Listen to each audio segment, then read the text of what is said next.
Hello दोस्तों, मैं Sarla Yadav SY Hindi platform channel पर एक बार फिर से आप सभी का हार्दिक अभिनंदन करती हूं।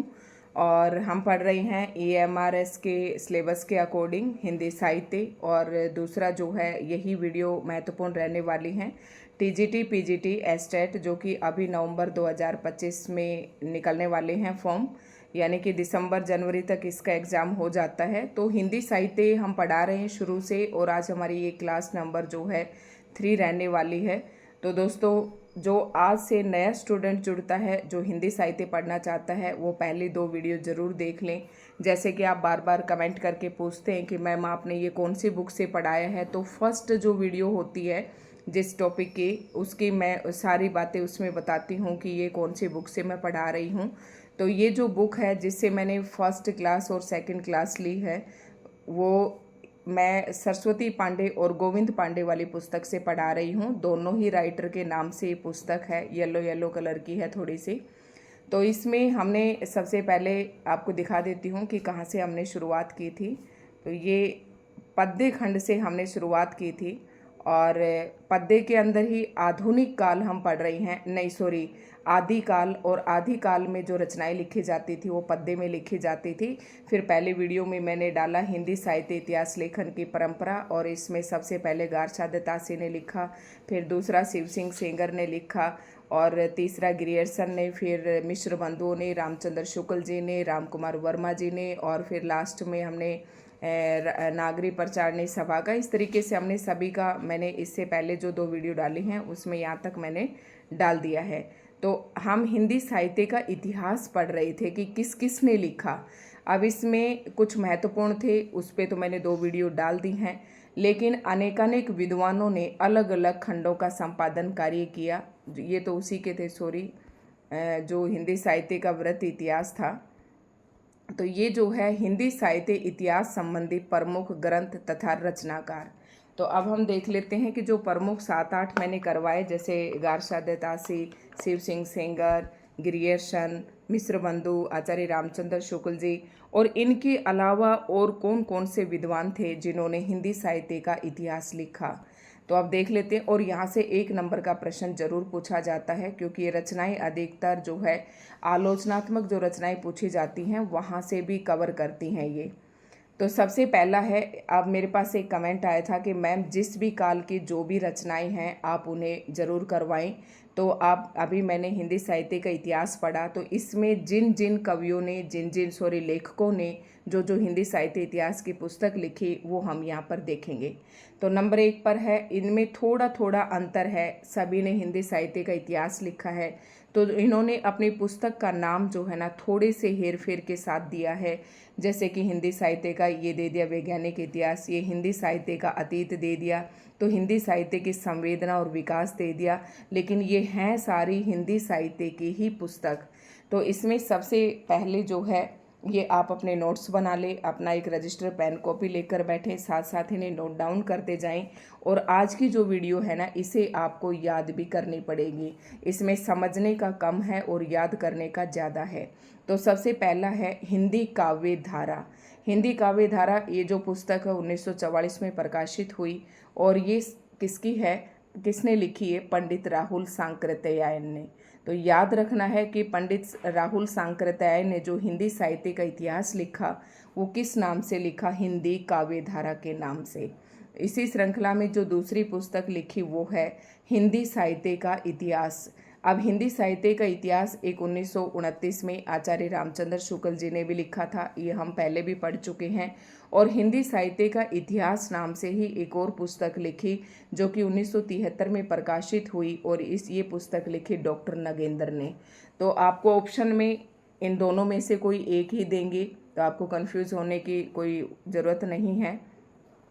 इसी में जो है हिंदी साहित्य का वैज्ञानिक इतिहास, ये लिखा डॉक्टर गणपति चंद्र गुप्त ने।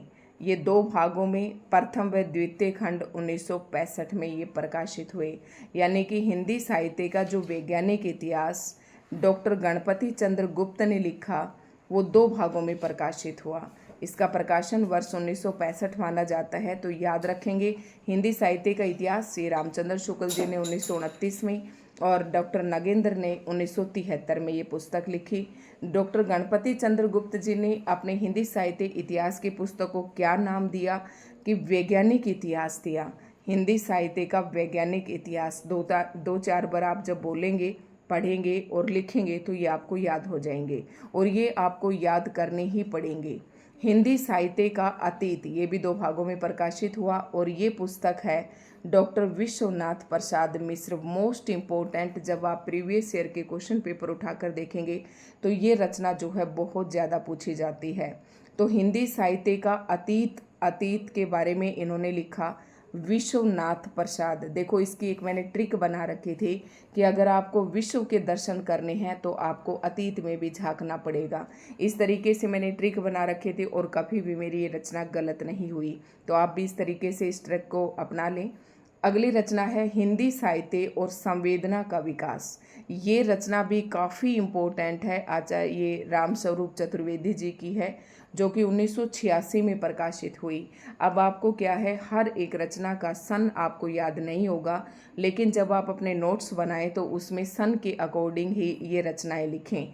जो पुस्तक सबसे पहले प्रकाशित हुई, जैसे ये 1924 है तो इसे आप सबसे पहले रखें, ठीक है। ये फिर 1930 है, इसे सबसे पहले रखें। ये 1986 है, इसे बाद में लिखें अपने नोट्स में।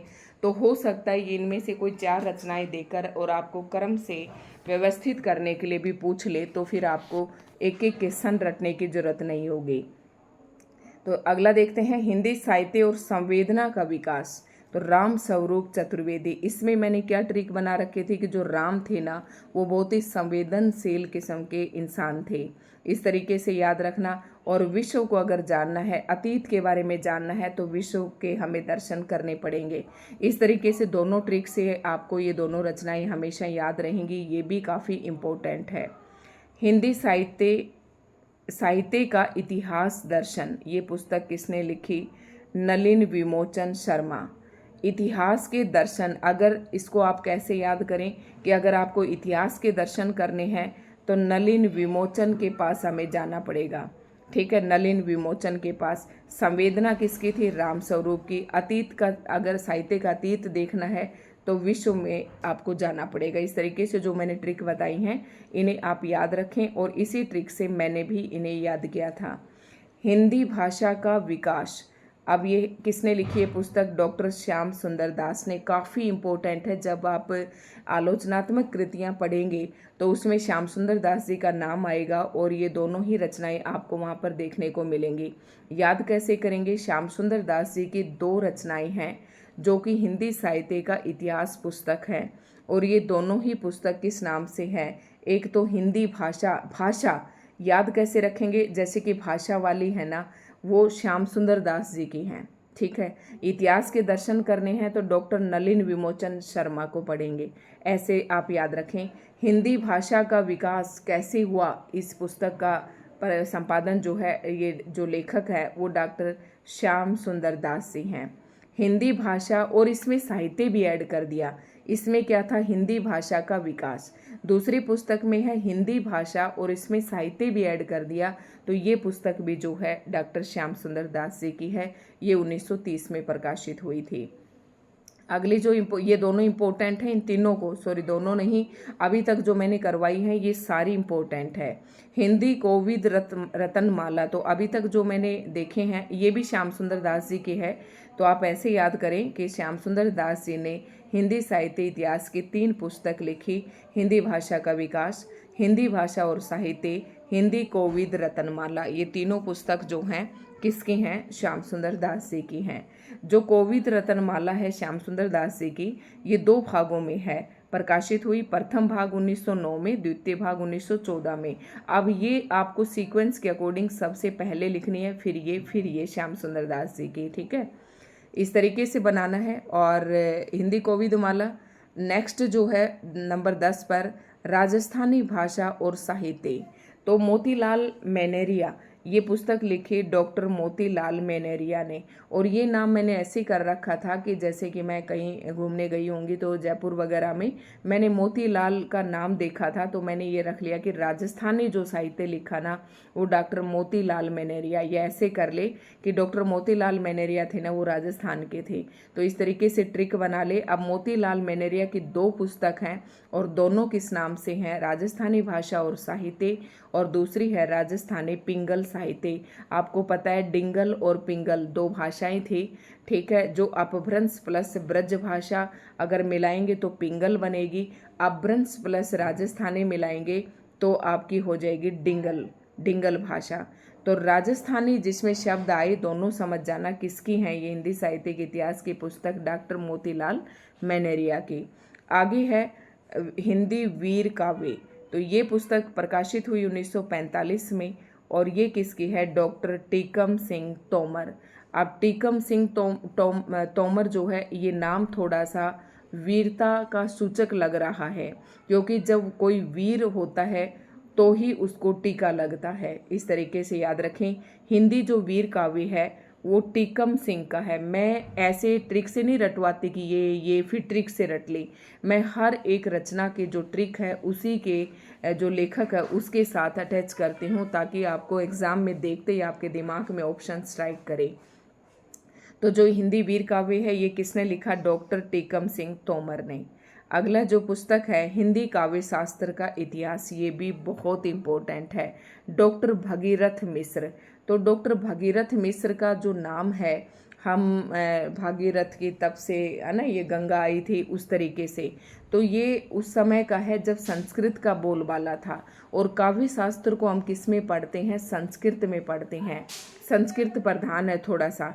तो इस तरीके से आप ट्रिक बना सकते हैं कि हिंदी काव्य शास्त्र का जो इतिहास है, ये सारी ट्रिक ही बता रही हूँ मैं, ये पुस्तक लिखी डॉक्टर भगीरथ मिश्र ने। नेक्स्ट है आधुनिक हिंदी का आदिकाल। आधुनिक हिंदी का आदिकाल है ये श्री नारायण चतुर्वेदी ने। देखो ये पुस्तक अभी तक पूछी नहीं गई है लेकिन आप नोट कर लें।